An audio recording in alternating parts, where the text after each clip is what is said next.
You know, it's likely that I'm going to get a massive amount of dislikes on this video. I just want to talk to you for a second. Aren't you sick of the deception and the outright lies that are going on? Not just in this administration, but all the administrations, but this right here in particular. Doesn't this really irritate you? You know what's going on when you go to the grocery store. When you go to buy things, it just keeps getting more and more expensive. Coffee, bread, eggs, meat, poultry. You know things are getting more expensive. Your dollar is buying less and less. You have to work more and more. When you walk out of the grocery store with your shopping cart, you have less and less bags, and you can't even believe that you spent that much money for so few items. And yet, here's Donald Trump, completely insulated from the economic problems of this world, and always has been, saying just out, good news for the holiday season. Early prices are down, while tariffs are making our country an economic power again. Do you detect that early prices are down? I mean, the prices for things that really matter, those necessities in life. He says also, virtually no inflation. Is that really what you're experiencing? Is that what you see in your neck of the woods? As stock markets continually hit record highs, the best of all worlds for the USA. And I'm just sitting here thinking to myself, how can he just sit there and lie, knowing he's lying like that? How can he sit there and intentionally try to deceive the people into thinking that things are a certain way when they are absolutely not? And beyond that, how can those who once supported him continue to support him knowing he's lying, knowing he's destroying their lives? And you know when this current round of inflation happened, right? Yeah, inflation's always happening. Why? Because the Federal Reserve, the Treasury, they're always devaluing the dollar by diluting the money supply. But the latest round, the biggest shot of economic terrorism, which is exactly what it is against the American people, happened when Donald Trump put his pen to the paper and signed the $6.2 trillion, not million, not billion, $1 trillion CARES Act. It's twice as large as any relief ever signed. It's $2.2 billion, but it actually goes up to $6.2 potentially trillion dollars. So you're talking about a $6.2 trillion bill, nothing like that. I want to thank Republicans and Democrats for coming together, setting aside their differences and putting America first. $6.2 trillion. I've never signed anything with a T on it. I don't know if I can handle this one, Mitch. We can't chicken out at this point, can we? I don't think so, huh? All right, thank you all. Good, I wanted that to be a nice signature. It was supposed to be 2.2, but they added a $4 trillion Federal Reserve backstop in there, which helped them to unleash a whole lot of fiat currency, funny money, to dilute the system. And that's what we're seeing right now. We continue to see it. This CARES Act signature was years and years ago. And we're still seeing it. The prices have not declined. They continue to go up. The dollar has not strengthened. It continues to be devalued.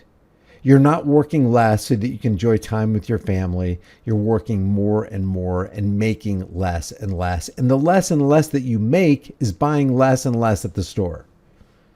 You're cutting back. You're not buying the things that you used to. Maybe you've cut out a meal or two a day just to make ends meet so you can keep the lights on, so you can keep a roof over your head, so you can keep gas in your car, so you can keep going to work, and the cycle continues and continues and continues. And it just doesn't stop. It never stops. The national debt always increases. The devaluation of the dollar always happens. And you would think if anybody knew what was going on, if anybody had their fingers on the economic pulse of what was really going on in the political realm, and to not participate in it not continue to vote for the chains of your own oppression, it would be somebody like this guy, Clint Russell. Clint Russell, redheaded libertarian, Dave Smith, all these libertarians who say that they're for liberty, they're for free markets, but they go out there and they vote for Donald Trump anyway, knowing that he called himself the father of the VAXX, knowing that he continues to this day to promote the CLOT shot, knowing that he signed the CARES Act and economically ruined America and is economically ruining America through tariffs. And yet Clint Russell says, this is from Liberty Lock Pod, just got groceries and realized it's been 5 years since prices went absolutely nuts. And they haven't stopped. I'm not getting used to it. I'm not getting less angry. I want every politician responsible for destroying our currency arrested. Not joking.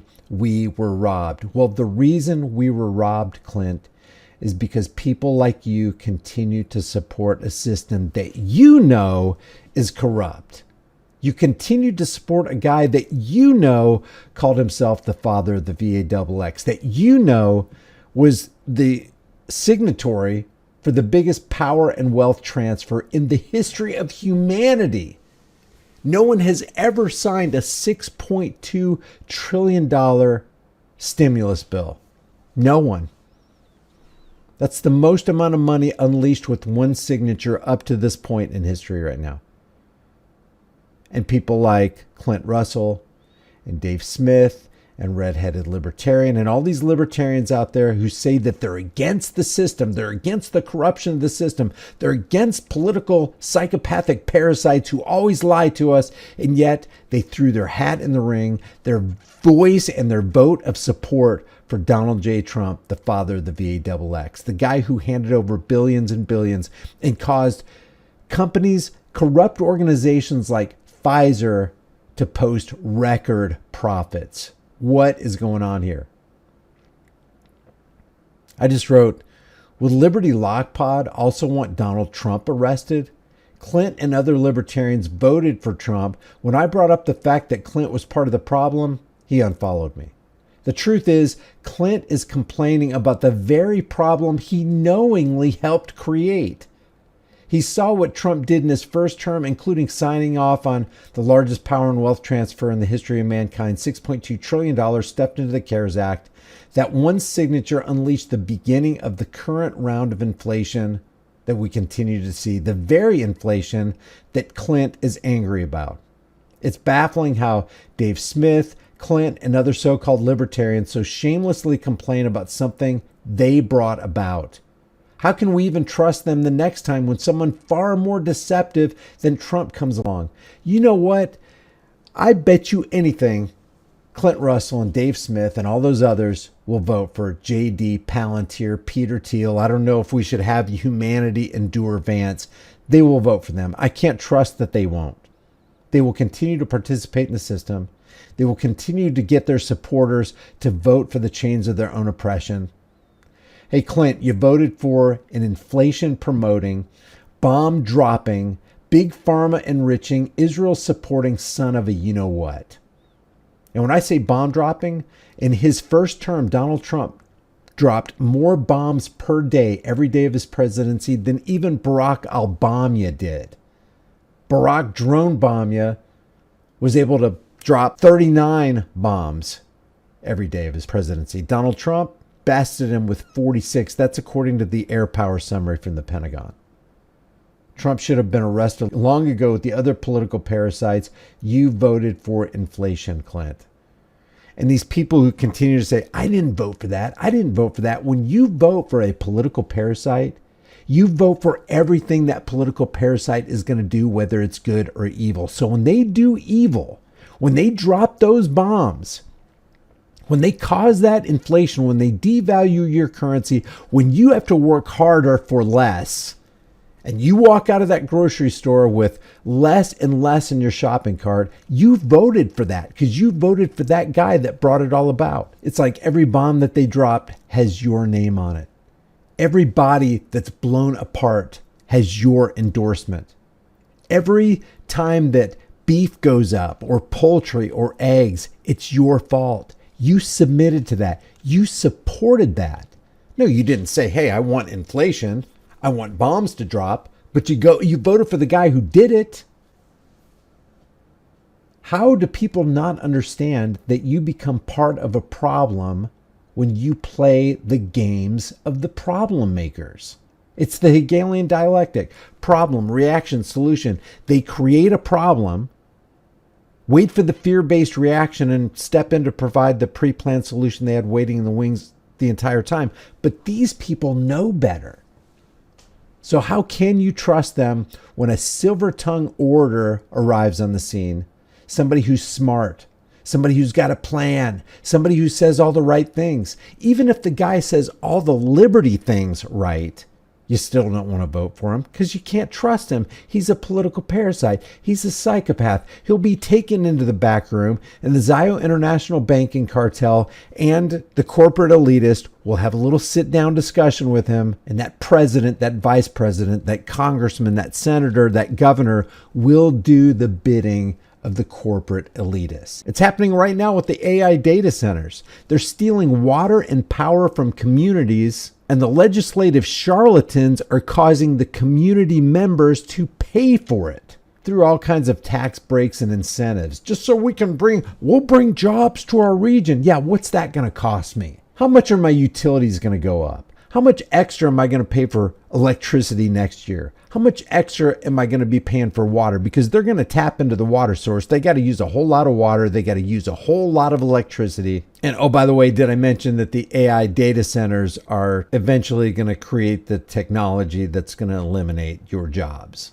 and eventually humanity altogether? So when I see this, I just shake my head and I'm just thinking, we are in the twilight zone. We are stuck smack dab on the set of Idiocracy.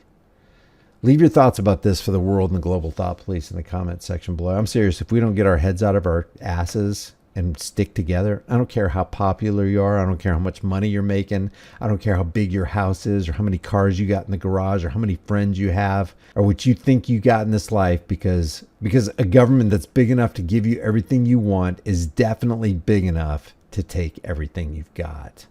I'll see you in the next video.